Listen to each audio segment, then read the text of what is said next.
दोस्तों, अंतरिक्ष विज्ञान और अंतरिक्ष हमेशा से ही हमारी जिज्ञासा का केंद्र रहा है और आज का वीडियो तो बहुत ही इंटरेस्टिंग होने वाला है क्योंकि आज हम बात करने वाले हैं इस अंतरिक्ष में रह रहे दूसरे जीवों की, यानी एलियंस की। दोस्तों, क्या आपको लगता है कि हमारे इस अंतरिक्ष में कहीं न कहीं एलियंस मौजूद होंगे या इस अनंत ब्रह्मांड में हमारी पृथ्वी एकमात्र ऐसा ग्रह जहां जीवन है? क्या इस अनंत अंतरिक्ष में ऐसा कोई दूसरा प्लेनेट नहीं है जहां जीवन की संभावना हो? दोस्तों, जैसा कि आप सभी जानते हैं, हमारे वैज्ञानिकों ने इस अंतरिक्ष में ऐसे बहुत सारे प्लेनेट की खोज की है जहां जीवन की संभावना हो सकती है।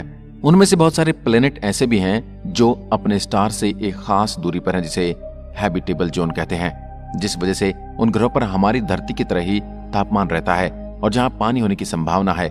ऐसे प्लेनेट्स और वैज्ञानिक भविष्य में हम इंसानों के लिए रहने लायक मानते हैं। तो दोस्तों, क्या ये संभव नहीं है कि ऐसे प्लेनेट पर आज भी जीवन हो सकता है? आपको क्या लगता है, क्या यह पॉसिबल है या नहीं? दोस्तों, क्या आप जानते हैं, हम आसमान में जो तारे देखते हैं, वास्तव में इन तारों की वर्तमान की तस्वीर नहीं होती।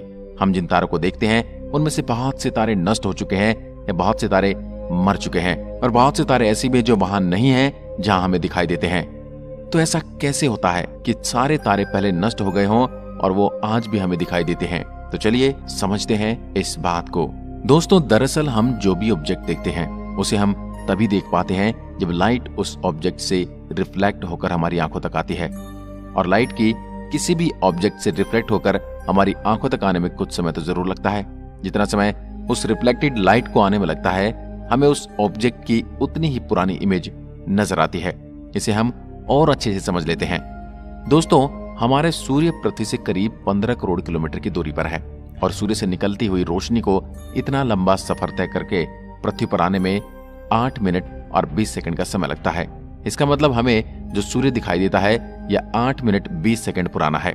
इसे हम जो अच्छे से समझते हैं, दोस्तों, मान लेते हैं कि सूर्य अचानक गायब हो जाता है और ऐसे में सूर्य के गायब होने के ठीक पहले जो रोशनी सूर्य से निकल चुकी है उसे हम तक आने में 8 मिनट का समय लगेगा। तो सूर्य के गायब होने के बाद भी हम 8 मिनट तक सूर्य को देख पाएंगे, भले ही 8 मिनट पहले गायब हो चुका है। ऐसा इसलिए क्योंकि सूर्य से निकलती हुई लाइट 8 मिनट बाद हम तक आती है और तब तक हम सूर्य को देखते रहते हैं। दोस्तों, यही वो खास वजह है कि हम किसी प्लेनेट पर लाइफ ढूंढ नहीं पाए हैं और न ही कोई एलियंस हमें ढूंढ पाए हैं। ऐसा कि हम जानते हैं हमारा यूनिवर्स बहुत ही ज्यादा बड़ा है और फैला हुआ है और इसलिए इतने बड़े अंतरिक्ष में लाइट को भी एक ऑब्जेक्ट से दूसरे ऑब्जेक्ट तक पहुंचने में हजारों लाखों सालों का समय लग जाता है। और यही होता है जब हम टेलीस्कोप से लाखों करोड़ों लाइट ईयर दूर से आने वाली लाइट को देखते हैं, तो हमें उस टाइम यानी लाखों करोड़ों साल पहले जो वहां मौजूद था वो दिखाई देता है, ना कि वह जो आज मौजूद है।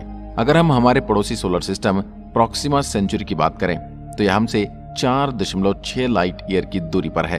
यानी जब हम प्रोक्सिमा सेंचुरी के प्लेनेट्स को देखते हैं तो हम करीब 5 साल पहले चली वहां की लाइट को देख रहे हैं। जो हमें वह चीजें घटित होते हुए दिखाती है वह करीब 5 साल पहले हुई थी और हम इस बात को नहीं जानते कि वहां फिलहाल क्या चल रहा है। जो प्लेनेट्स हमसे इतनी ज्यादा दूर हैं, हम उन प्लेनेट को उतने ही सालों पुरानी घटना को देख पाते हैं और कई वैज्ञानिक इसे ही एक बड़ा कारण मानते हैं कि आज तक हम किसी एलियंस सिविलाइजेशन से नहीं मिल पाए हैं, क्योंकि यदि दूर अंतरिक्ष में कोई एलियंस अपने टेलीस्कोप से हमारी पृथ्वी को देख भी पाते हैं तो पृथ्वी और उनके बीच की दूरी इतनी ज्यादा होगी कि हमारी पृथ्वी से चलने वाली लाइट को उनके टेलीस्कोप तक पहुंचने में लाखों या शायद करोड़ों साल भी लग सकते हैं। अगर कोई एलियंस अभी हमारी पृथ्वी को देख रहे होंगे तो उन्हें डायनासोर या कोई और जानवर दिखाई दे रहे होंगे, और अगर वो बहुत ही ज्यादा दूर होंगे तो उन्हें तो पृथ्वी आज भी आग के गोले की तरह दिखाई दे रही होगी जहां पर ज्वालामुखी विस्फोट हो रहे होंगे।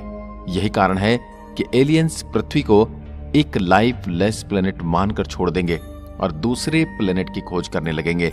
यही कारण है कि जब हम इंसान भी टेलीस्कोप से लाखों लाइट ईयर्स दूर देखते हैं तो हमें वर्तमान को नहीं देख रहे बल्कि हम पास्ट को देख रहे होते हैं। यानी अगर आज उस प्लेनेट पर जीवन मौजूद भी हो तो हम उस प्लेनेट की लाखों साल पुरानी घटनाएं ही देखेंगे। इसका ये मतलब बिल्कुल भी नहीं कि इस वक्त वहां पर जीवन नहीं है, क्योंकि हम जो देख रहे हैं वो लाखों साल पुरानी घटनाएं हैं उस ग्रह की। इसका यही मतलब है कि जिस वक्त वहां से लाइट चली थी, जिसे हम देख रहे हैं, वह उस वक्त जीवन नहीं था। यही वजह है कि हम अभी तक अंतरिक्ष में कोई भी लाइफ नहीं ढूंढ पाए हैं, क्योंकि इस अंतरिक्ष में सब कुछ एक दूसरे से इतनी दूर है, लाइट को लाखों साल लग जाते हैं हम तक आने और जाने में। कुछ समय पहले हबल टेलीस्कोप ने गैलेक्सी NGC 5010 की तस्वीर ली, जो कि हमसे 14 करोड़ लाइट ईयर्स दूर है। इसका मतलब इस गैलेक्सी से निकली हुई लाइट हम तक आने में पहले 14 करोड़ साल का सफर तय करती है, और हम जो देख रहे हैं वह तस्वीर 14 करोड़ साल पुरानी है। और हो सकता है आज यह गैलेक्सी बहुत ज्यादा बदल चुकी हो। अंतरिक्ष में इस तरह की खोज करने में हमारा सबसे ज्यादा मदद हबल टेलीस्कोप ने की है। हबल टेलीस्कोप को 25 अप्रैल 1990 को नासा ने इसे पृथ्वी की ऑर्बिट में स्थापित किया था। स्पेस टेलीस्कोप का एस्ट्रोनॉमर एडविन पॉवेल हबल के सम्मान में हबल स्पेस टेलीस्कोप नाम दिया गया है। यह टेलीस्कोप 600 किलोमीटर की ऊंचाई पर पृथ्वी की ऑर्बिट में चक्कर काट रहा है। पृथ्वी का एक चक्कर लगाने में से 100 मिनट का समय लगता है। इसे अंतरिक्ष में 5 बार रिपेयर किया जा चुका है, और यह पहला ऐसा टेलीस्कोप है जिसने इतने लंबे समय तक काम किया है। और 2021 में इसकी जगह जेम्स वेब टेलीस्कोप ने ले ली है, और यह टेलीस्कोप हबल टेलीस्कोप से बहुत ही एडवांस है और अंतरिक्ष में 1300 करोड़ लाइट ईयर्स दूर देख सकता है।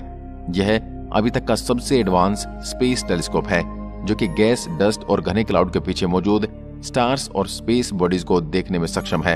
यह टेलीस्कोप दूर तक फैली हुई गैलेक्सी और प्लैनेट्स की रिसर्च करने के लिए बनाया गया है। यह हमारे आसपास के प्लैनेट्स के एटमॉस्फेयर की बहुत अच्छी से जानकारी दे सकता है, ताकि हम जान सकें कि कौन सा प्लैनेट हमारी पृथ्वी की तरह हैबिटेबल है। अब आप जान गए क्यों हम किसी दूसरे ग्रह पर जीवन नहीं खोज पाए और क्यों एलियंस ने आज तक हमें नहीं खोजा।